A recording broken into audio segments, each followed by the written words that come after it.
Hello, ladies and gentlemen. This is Eddie Marcus here again. What have I asked? Are you for dreams? What would you say? Are you for peace? Sure you are. So let me ask the question like this. Are you for peace for everyone? What's your answer?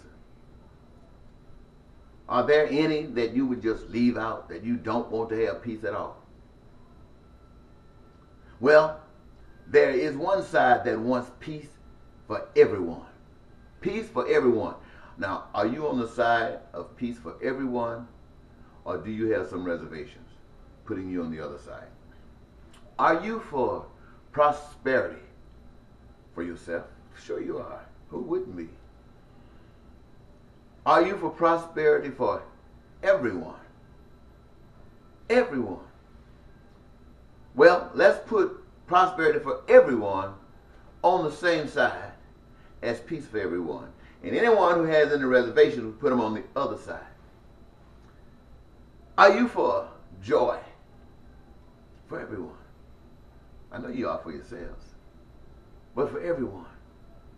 Well, joy for everyone we'll put on the same side with joy, with peace, with prosperity, and any reservations, we'll put it on the other side. Now, when we look at these three and you've answered these questions, where do you stand? Are you on with different issues on either side, or where do you stand? I don't need to know the answer. You need to know the answer. Where do you really stand? How do you feel about every individual having their own career, their own careers? What do you feel about that? People allowing people to do what they were made to do. How do you feel about that? I mean, if they were made to do that, they want to do that, then why wouldn't they be able to do that?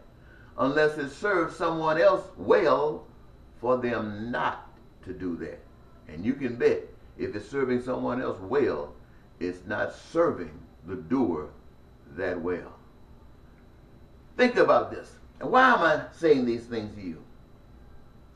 I'm saying these things to you because what you feel is not unique. People all over the world feel the same way you feel. But my whole concern is, now that you've had a chance to just think about that for a moment, how do you feel?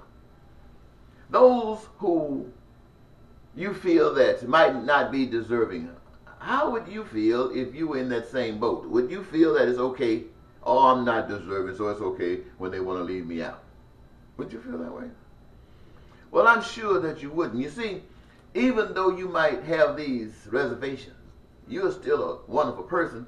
It's just that more of that anti-peace, anti-dream is still on you. And you're going to have to pull it off, or you will be destroyed, because that's like a cancer that will grow and spread itself over everything else that you were satisfied with. So, I'm saying, and I'm going to leave this here. If somebody, your friend, your neighbor, your kid ran to you and say, Mama, Dad, they're killing us, they're rounding us up, putting us in trucks and taking us to concentration camps, what are we going to do? They're little kids, perhaps. And you say, what? They tell you again. Then they ask the question, what are we going to do, Mom? What are we going to do, Dad? Your dad, first thing he think about getting his gun. But he realized not too long ago they came through and took the guns. Well, he got no gun. And then he had heard that if this ever happened, it was going to be to put people in concentration camps, perhaps, for those who don't openly accept the new system, and train them, educate them, and they can only come out when they're educated and acclimated to what this new system is going to be like. Others like me who just say, heck no way, Jose, they take us on out and shoot us or burn us up like they did the Jews, and that'll take care of us. Then the rest of you who trying to make up your mind, you're looking at all of this stuff. And you say, well, you know you don't want to die. And then you rationalize, if there's a God, he will surely understand this situation and forgive you for not wanting to die If you go through the hell that you're going to have to go through, that's your punishment alone. And it just might be your punishment. It just might be your punishment. But what if those who died are somewhere having a party, and you going through all of this hunger, sleeping on the bridges, no money, chips, people being watching everything you do. You have to go through all of that just to die anyway somewhere down the line, because you're going to die. So I'm saying, take control of your own life and make sure that the control that you take is the best that you know of. And having done that, then always constantly seek to do even better.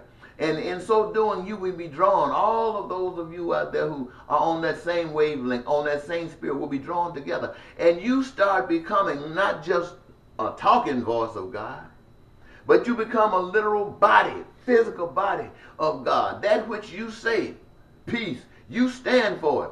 Standing for peace don't mean that you just sign on the line saying you for peace.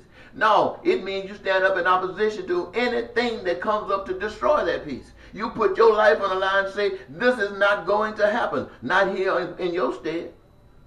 And the only way that they can, while you stand against them, is if your father allow you to come on home, because you don't have the support from the people. If the people don't care, then you made your point. So you might as well go on to the party.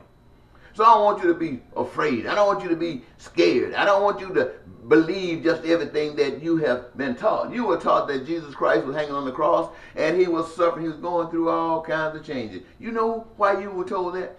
You were told that about people who don't know anything about the Spirit. You were told that about people who don't want to be on that cross under any circumstances. But now if you were told that by Jesus, first of all, you wouldn't have been told that by Jesus. What you would have been told by Jesus and others who couldn't wait to get on that cross is that is the greatest moment in your life. To give your life for the whole darn world.